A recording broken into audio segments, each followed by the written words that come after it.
ଆପଣ ପିଲା ପାଇଁ ଆପଣ ବ୍ୟସ୍ତ ହେଉଛନ୍ତି କି? ଆପଣ ପିଲା ବାରବାର ଥଣ୍ଡାରେ ପଡ଼ୁଛି, କାଶ ହେଉଛି, ଜ୍ୱର ହେଉଛି, ଇମ୍ୟୁନିଟି କମିଯାଉଛି, ତାହେଲେ ଏଇ ଭିଡ଼ିଓଟି ନିଶ୍ଚିତ ଭାବରେ ଦେଖନ୍ତୁ, ଆପଣଙ୍କର କାମ ଆସିପାରେ।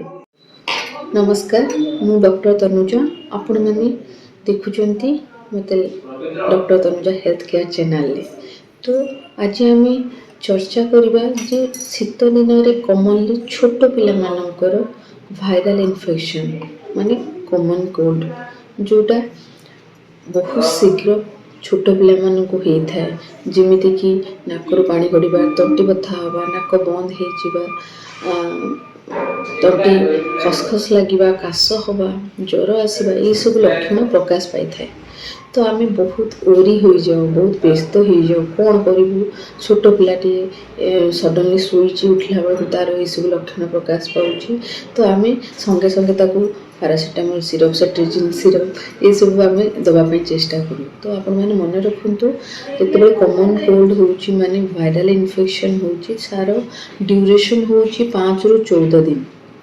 5ରୁ 14 ଦିନ ଭିତରେ ଆପଣ ଯାହା ବି ମେଡ଼ିକେସନ୍ ଦେଲେ ସିଏ ଜବରଦସ୍ତି ଛଡ଼େଇବା ଏଲୋପାଥିକ୍ ଦେଲେ, ତ ଆମେ ତାକୁ ସ୍ମୁଥଲି ଗୋଟେ ନ୍ୟାଚୁରାଲ୍ ୱେରେ ଯଦି ଛଡ଼େଇବାକୁ ଚାହିଁବ, ପିଲା ବି ସୁସ୍ଥ ରହିବ, ତା ଇମ୍ୟୁନିଟି ବି ଲେବୁଲ୍ ଠିକ୍ ରହିବ, ଇମ୍ୟୁନିଟି ଲେବୁଲ୍।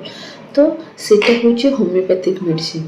ତ ହୋମିଓପାଥିରେ ବହୁତ ଗୁଡ଼ାଏ ମେଡ଼ିସିନ୍ ଅଛି, ଯେଉଁଟା ପିଲାର ଇମ୍ୟୁନିଟି ଷ୍ଟ୍ରଙ୍ଗ କରିବା ସହିତ ତା'ର ଯେଉଁ ଭାଇରାଲ୍ ଇନଫେକ୍ସନ୍ଟାକୁ ବି ସହଜରେ କଣ୍ଟ୍ରୋଲ୍ କରିଥାଏ।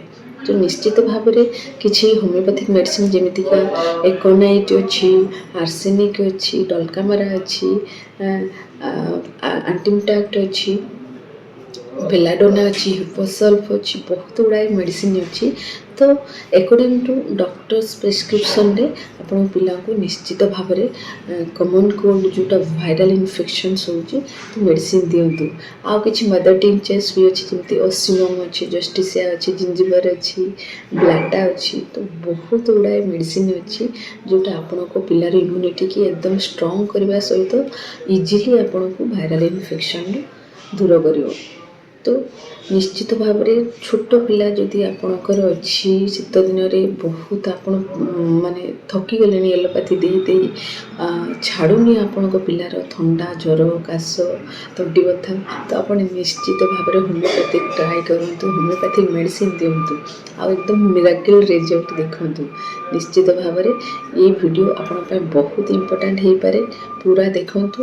ଆଉ ଗୋଟିଏ ପ୍ରୋବ୍ଲେମ୍ ସେ ହେଉଛି ଶୀତ ଦିନରେ, ଯେମିତି ଆପଣ ଜାଣିଥିବେ ଷ୍ଟୋମାକ୍ ଫ୍ଲୁ, ସେଟା ଇନଫ୍ଲୁଏଞ୍ଜା ନୁହେଁ କି କମନ୍ କୋଲ୍ଡ ନୁହେଁ।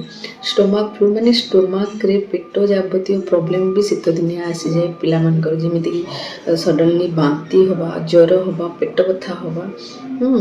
ତ ଦେଖିବେ ଛୋଟ ପିଲାମାନଙ୍କର ସେଇସବୁ ପ୍ରୋବ୍ଲେମ୍ ହଠାତ୍ ଉପରେ ଝାଡ଼ା ହେଇଯାଉଛି, ପାଣି ଝାଡ଼ା ହେଇଯାଉଛି, ପେଟ ବଥା ହେଉଛି, ବାନ୍ତି ହେଇଯାଉଛି, ଜ୍ୱର ଆସିଯାଉଛି। ତ ଆପଣ ବ୍ୟସ୍ତ ନ ହୋଇ ଆ ପାଇଁ ବି ବହୁତ ଗୁଡ଼ାଏ ହୋମିଓପାଥିକ୍ ମେଡ଼ିସିନ୍ ଅଛି। ଆପଣଙ୍କ ପିଲାକୁ ଯଦି ଫ୍ଲୁରୁ ବଞ୍ଚାଇବାକୁ ଚାହୁଁଛନ୍ତି ତ କିଛିଟା ପ୍ରିଭେନ୍ସନ୍ ଆପଣଙ୍କୁ ନେବାକୁ ପଡ଼ିବ। ଯେମିତିକି ପ୍ରିଭେନ୍ସନ୍ କ'ଣ ନେବୁ ନା, ଆପଣ ପିଲାଙ୍କୁ ହ୍ୟାଣ୍ଡ ୱାଶ୍ କେମିତି କରିବେ ନିଶ୍ଚିତ ଶିଖେଇବେ, ହ୍ୟାଣ୍ଡ ୱାଶ୍ ରେଗୁଲାରଲି କରିବେ।